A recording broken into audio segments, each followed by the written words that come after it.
Well, hello, welcome to I Have a Voice. We are going to talk to you today about how to find a good marriage counselor, how to choose the right marriage counselor for you. Sometimes, especially during this time of year, we seem to get a lot busier in our counseling practice just because the holiday stuff's going on and get a lot of phone calls. But I thought I'd do a video on really helping you find a good marriage counselor, not necessarily coming to see me or people at my office, but I thought this would be a good service to other individuals, to you all, to answer that question. So let's go ahead and get started. Why marriage counseling is a good idea? Well, oftentimes people need to know that it's an investment and it's a lot cheaper than a divorce. Look, we all go through rough patches in our marriage, and sometimes we want to give up. But I always advocate, I said, look, invest in marriage counseling. You're investing in yourself, you're investing in hopefully saving your marriage. And in the long run, it's a lot cheaper than simply calling it quits. Divorce has such a devastating impact. It's it has devastating impact on a lot of things. It has a devastating impact, certainly on the couple that is dealing with the separation and divorce, but it's also devastating on children. It's devastating on extended family members, losses involved, mutual friends, finances, supporting two households instead of one, and really the greater community. So, you know, fight for your relationship and see if you can make it work. And what I've found that if both parties are willing, if they're willing to get help, marriages can be transformed. That your marriage can be really restored. And so it's well worth the try, but it is important to find a good marriage counselor. We've been in the business for a long time. My wife and I, she's done a lot of coaching of couples. And, there's like any field, there's good ones, there's bad ones, and you want to make sure you find a good one. So here's 3 steps to finding a good marriage counselor. Number 1, you need to do your research. Yeah, you got to do your research. You got to do a number of things. One way that you can do that is you can look on Google and just simply put marriage counselor near me. Read some of the reviews. Read what people are saying. Reviews are a little tricky because oftentimes people don't want to give reviews of themselves because then they're actually revealing to the general public that they've been in marriage counseling, and some aren't embarrassed about that, but some are. So it's a little tricky, but you do get reviews periodically. So make sure you check those out.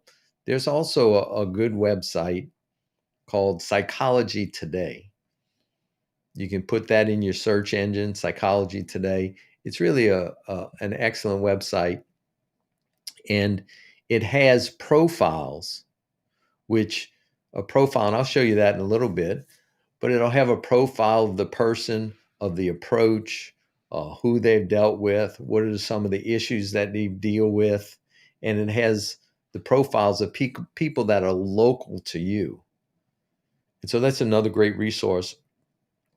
Third, you may ask your pastor, uh, a religious leader, or someone that you respect in the healthcare field, or friends that you've known who've gone through counseling. One of the best ways to find someone that does good work is just ask around. So you can ask for recommendations from people that you respect. So that's another good resource for you. So let's look at a Google search. I'll give you an example of this here this is a Google search of marriage counseling near me in the New Orleans area. And you'll see what comes up is restoration counseling, counseling New Orleans. That's me there. My wife, Holly Kim, she comes up.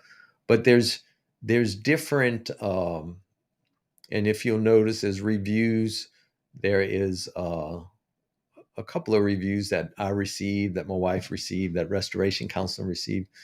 That's really a good resource to find. Another one that I mentioned previously was Psychology Today. Here's an example of putting in the local zip code of 70124 into Psychology Today.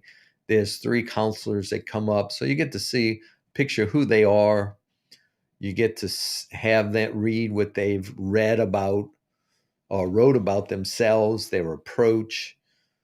You can really get a feel for a person by just reading some of the things that they've written. So do those 2 things, like I said. Find someone that you respect that perhaps has been through marriage counseling and ask them who would they recommend. The step 2 in the process really is, after you do your research, is to figure out your finances and whether face to face. I say finances and face to face. There's 2 ways of paying for counseling. One is out of pocket. There's many counselors that don't take insurance. So you would, like myself, I don't take insurance, only deal with someone paying out of pocket. But then are some people that do take insurance. And so there might be a copay. So that's the first thing you need to settle in your mind, whether you want to pay out of pocket, whether you can afford to, or whether you want to use insurance.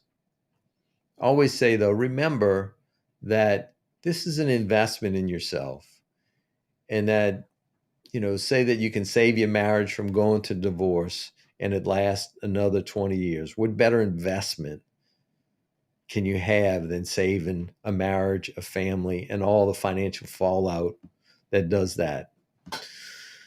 Number 2, you want to get an idea of how many sessions you would be involved. It's hard to know how many sessions you would have in counseling because, up front, you don't know the level of the problem.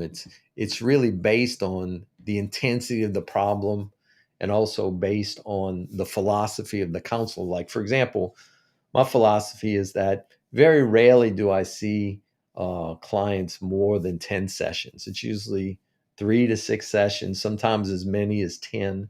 But there's other therapists who have a different orientation, and they like to see you every week for a year, maybe 2 years. It's a much more of a longer process. So you want to get an idea from the counselor. What is their philosophy? How long term do they typically see clients? And then the other question you need to sort out for yourself is whether you want to do face-to-face or via the internet. It opened up a whole new realm once COVID hit and we started doing counseling over the internet. That became a lot more common.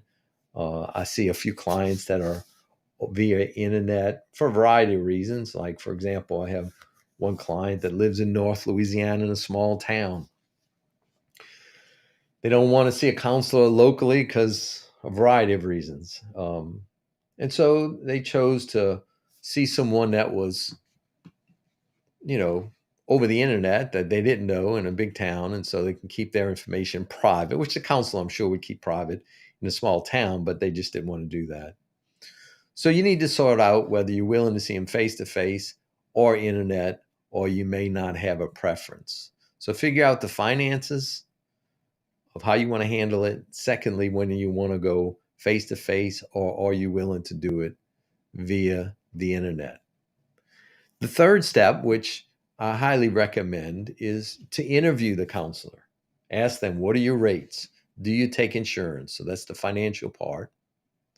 But you also may want to ask, how many times do you typically see a couple for marriage counseling?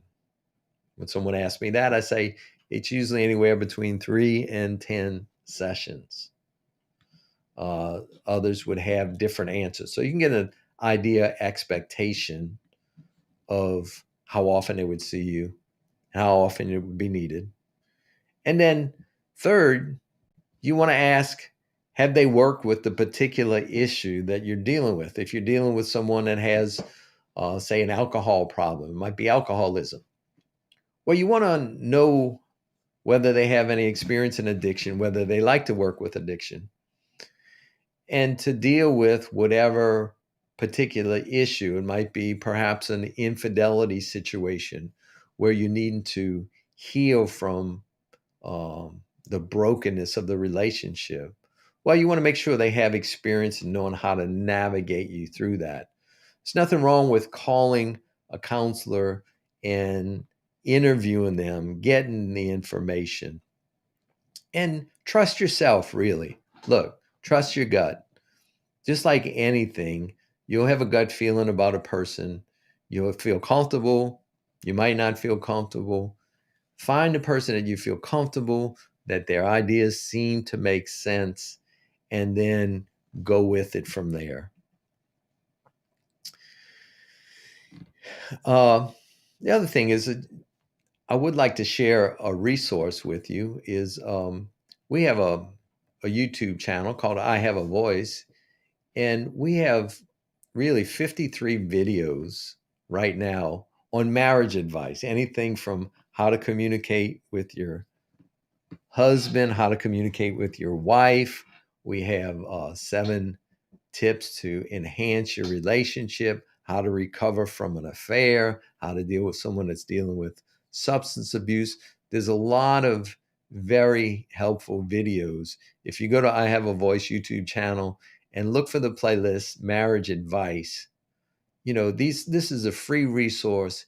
It will be really helpful for you and welcome you to take and to learn and to glean from it. My wife and I have been doing this stuff for over 3 decades, so we have a lot of experience and a lot of helpful tools that we would like to give you. And so we really appreciate you just chiming in. I hope this information can be helpful to you in how to choose the right marriage counselor. And we also have this video, if you're watching via YouTube, called Love Lessons 7 Ways to Improve Your Marriage. And so if you're watching this via YouTube, you can click that link and we'll see you in the next video. And we hope that you find the right person to help you deal with the issues that you're dealing with. God bless.